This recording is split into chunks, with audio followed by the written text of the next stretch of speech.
જમ્મુ કાશ્મીરના પહલગામની અંદર આતંકવાદી હુમલો થયો અને એ પછી અનેક નેતાઓ સામે આવ્યા અને પાકિસ્તાન ઉપર આકરા પ્રહારો કર્યા। હવે આજ જે પાકિસ્તાન ઉપર પ્રહારો કરવામાં આવી રહ્યા છે તેમાં વધુ એક નેતા સામે આવ્યા છે અને એ છે આપણા પૂર્વ નાયબ મુખ્યમંત્રી નીતિન પટેલ કે તેમણે પાકિસ્તાનને શું ટોણો માર્યો છે, શું આકરા પ્રહાર કર્યા છે, તેમની વાતચીત કરી આજના વિડીયોમાં। નમસ્કાર, નિર્ભય ન્યૂઝ સાથે હું છું રિદ્ધિ। મહેસાણાના કડીની અંદર સમૂહ લગ્નનું આયોજન હતું અને આ જ કાર્યક્રમની અંદર નીતિન પટેલ ખાસ મહેમાન તરીકે હાજર હતા। જ્યારે સમૂહ લગ્ન ચાલતા હતા પછી એક ભાષણ આપવાનું શરૂ થયું અને એમાં નીતિન પટેલ ઊભા થયા અને તેમણે પાકિસ્તાનને આડે હાથ લીધું। જે પહલગામમાં હુમલો થયો છે તેમને લઈને તેમણે પાકિસ્તાનને જવાબ આપ્યો છે અને કહી દીધું છે કે આપણું જ ખાઈને આપણું પાકિસ્તાન ખોદતું હતું, હવે તો ખાવાનાય ફાંફા છે, તે ભિખારી બની ચૂક્યું છે। તેમના જે વડાપ્રધાન છે એક ભિખારીની જેમ દુનિયાભરમાં કટોરો લઈને હવે ભીખ માંગવા ફરે છે। જ્યારે પાકિસ્તાને અને ખાસ કરીને એવું સામે આવ્યું કે જે આતંકવાદીઓ છે જેમણે આપણા લોકો ઉપર હુમલો કર્યો હતો તેમાંથી ઘણા આતંકવાદી પાકિસ્તાનના પણ છે। ત્યારે હવે નીતિન પટેલે પાકિસ્તાનને શું જવાબ આપ્યો છે તે સાંભળીએ।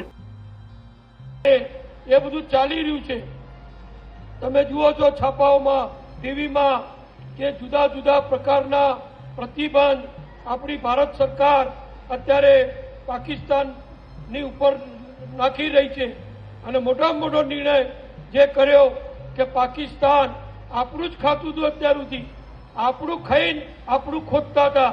પાકિસ્તાનમાં તો ગઈ સાલ ખાવાના ફાંફા હતા, અનાજની, ઘઉંની, ચોખાની કે બીજા ખાવા પીવાની ચીજોની એટલી અછત હતી કે પડાપડી અને લૂંટાલૂંટ થતી હતી। એ આપણે બધાએ ટીવી ઉપર જોયેલું છે। પાકિસ્તાન ભિખારી થઈ ચૂક્યું છે, પાકિસ્તાન કંગાલ થઈ ચૂક્યું છે।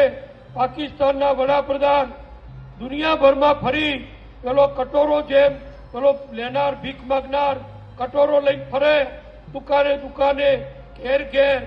એ પાકિસ્તાનનો જે વડાપ્રધાન હોય, ઇમરાન ખાન હતા તો એ ફરતો હતો, આ નવાઝ શરીફ હતો એ ફરતો હતો, હવે આ વડાપ્રધાન આવ્યા, ભીખ માંગ્યા સિવાય અત્યારે પાકિસ્તાનને કોઈ આરો નથી, ખાવાનું એ નથી। અને હવે આપણા વડાપ્રધાને, આપણી ભારત સરકારે ભારતમાંથી પાકિસ્તાનમાં એક પણ ચીજ વસ્તુ નિકાસ નહીં કરવાની। પાકિસ્તાનને મારવું છે પણ એક ઘાથી નથી મારવું, ટટડાઈ મારવું છે, ભૂખે રાખીને મારવું છે, અંદર અંદર લડી મરે એવી દશા કરવી છે। એ દશા કરવાનું પદ્ધતિસરનું આયોજન આપણી ભારત સરકાર, આપણા વડાપ્રધાન એ ચાણક્ય બુદ્ધિથી જ્યારે કરી રહ્યા છે ત્યારે આપણે બધા જે રીતે પહલગામમાં હુમલો થયો અને આતંકવાદીઓને શોધવા માટે જે રીતે કામગીરી ચાલી રહી છે અને એ પછી પાકિસ્તાન ક્યાંક આમાં સંડોવાયેલું હોય તેવું પણ સામે આવ્યું। ભારતે પાકિસ્તાન સાથેના ઘણા બધા કરાર એવા છે કે જે તોડી નાખ્યા છે। સૌથી પહેલા આપણે સિંધુ કરાર જોયો, તેમની ઉપર પણ અત્યારે ક્યાંક રોક લગાવવામાં આવી છે।